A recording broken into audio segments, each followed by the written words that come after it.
कलसा अनलिए से हो कलसा फूट गे दोमवा दुकानमा से डलिया अनलिए से हो डलिया छूट गेल गे बिन कलश के मैया गे बिन डाली मैया गे हम कोना के पूजब गे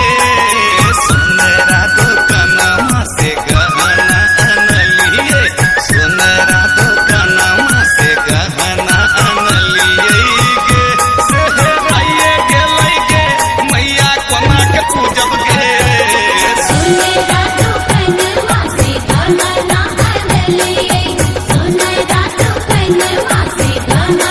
अनलिए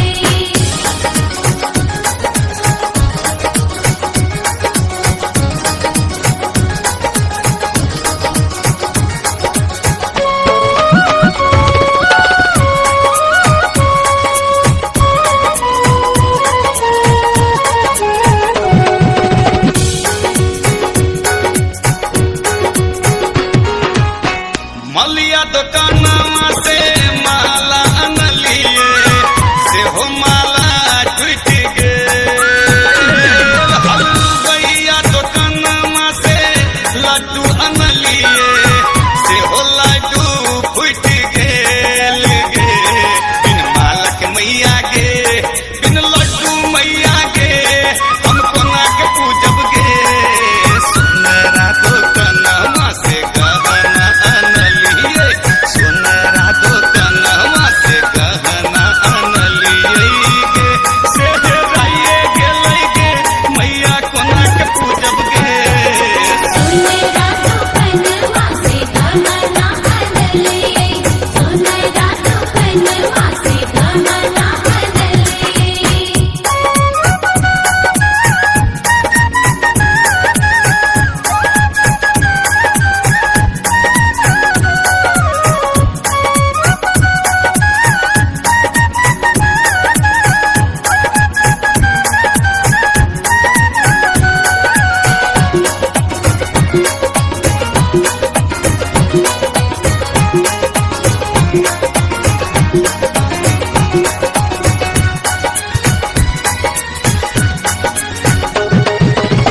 पटवा दुकानमा से चुनरी अनलिए